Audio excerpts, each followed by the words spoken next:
महाराष्ट्र माझा, प्रत्येक गावातून आणि प्रत्येक जिल्ह्यातून थेट तुमच्यापर्यंत।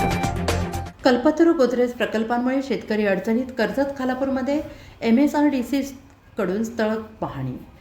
कर्जत खालापूर तालुक्यातील कल्पतरू आणि गोदरेज या मोठ्या गृह प्रकल्पांमुळे शेतकरी अडचणीत सापडल्याचं चित्र समोर आलेलं आहे। जमीन, रस्ते आणि पाण्याच्या प्रश्नावरून शेतकऱ्यांचा संताप वाढत असून प्रशासनाकडे वारंवार तक्रार करूनही अद्याप ठोस तोडगा निघालेला नाही। या पार्श्वभूमीवर 14 मार्च रोजी माजी आमदार सुरेशभाऊ लाड यांच्या नेतृत्वाखाली MSRDC कार्यालयात बैठक झाली आणि त्या बैठकीनंतर सोमवार दिनांक 27 एप्रिल MSRDCचे अधिकारी, तलाठी आणि भूमी अभिलेख विभागाचे सर्वे पथक संबंधित प्रकल्पस्थळी दाखल झाले। त्यांनी वर्णे येथील कल्पतरू आणि नावंडे येथील गोदरेज प्रकल्पाची पाहणी करत शेतकऱ्यांच्या तक्रारी ऐकून घेतल्या आणि यावेळी स्थळ पाहणी करण्यासाठी विजय बारंगळे, सहाय्यक संचालक विनिप्रा मरार, प्रीती जाधव, उपसंचालक उदय चंदर, सहसंचालक तसेच भूमी अभिलेख शिरस्तेदार शैलेश जाधव, तलाठी शीतल मंदाडे यांच्यासह भाजप मंडळ अध्यक्ष राजेश लाड, गणेश भोईर, शेतकरी पांडुरंग शिर्के, प्रवीण हडप आदी उपस्थित होते। कल्पतरू प्रकल्पासाठी सुमारे 200 एकर जमीन वापरण्यात आली असून अनेक शेतकऱ्यांना योग्य मोबदला आणि सुविधा मिळाल्या नसल्याची तक्रार आहे।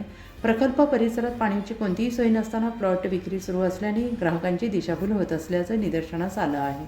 तसेच प्रकल्पामुळे नैसर्गिक नाले, पाण्याचे स्रोत आणि सार्वजनिक विहिरींवर परिणाम झाला असून ग्रामस्थांना पाण्यासाठी त्रास सहन करावा लागतो आहे।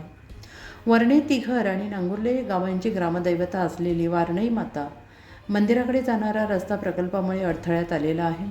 गावातील सार्वजनिक विहिरीकडे जाणारा रस्ता बंद झाल्याने महिलांना पाणी भरण्यासाठी मोठी कसरत करावी लागते आहे, अशी तक्रार ग्रामस्थांनी केली। दरम्यान शेतकरी रघुनाथ देशमुख यांच्या शेतात चुकीचे बांधकाम झाल्याचे सर्वेक्षणात आढळले असून त्यांना शेतात जाण्यासाठी रस्ता उपलब्ध नसल्याचं समोर आलं आहे। तसेच सुरेश शिर्के, पांडुरंग शिर्के, गजानन देशमुख यांच्या शेतांवर अतिक्रमण झाल्याच्या तक्रारी करण्यात आली। दुसरीकडे गोदरेज प्रकल्पामुळे नावंडे परिसरातील शेतकऱ्यांना त्रास होत असल्याचं समोर आलेलं आहे। शेतकरी प्रवीण हडप यांच्या नेतृत्वाखाली शेतकऱ्यांनी अधिकाऱ्यांसमोर आपली व्यथा मांडलेली आहे। अधिकाऱ्यांनी दोन्ही प्रकल्पांची पाहणी करून पुढील बैठकीत यावर निर्णय घेतला जाईल असं सांगितलं आहे। या प्रकरणात पांडुरंग शिर्के, सुरेश शिर्के, दिनेश नरे, रघुनाथ देशमुख, सुरेश माबदी, गजानन देशमुख यांच्यासह गोदरेज प्रकल्पालगत असलेले खालापूर तालुक्यातील नावंडे येथील प्रवीण वामन हडप, प्रदीप रामदास हडप, सचिन रामदास हडप, राणा डोलवली असे अनेक शेतकरी प्रभावित झाले असून प्रशासनाने लवकरात लवकर न्याय द्यावा अशी सर्वसामान्यांची मागणी आहे। यावेळी शेतकरी पांडुरंग शिर्के यांनी सांगितले की आमच्या वडिलोपार्जित शेतात जाण्यासाठी कायमस्वरूपी रस्ते, पाण्याचे नैसर्गिक स्रोत मोकळे करणे, मंदिर आणि विहिरीकडे जाणारे रस्ते खुले करावेत, तसेच अतिक्रमण हटवावी। पावसाळ्यापूर्वी या समस्या सोडवल्या नाहीत तर शेतात जलसमाधी घेणार आहेत, असा इशारा शेतकरी पांडुरंग शिर्के यांनी दिला आहे। महाराष्ट्र माझासाठी जगदीश दगडे, रायगड, कर्जत।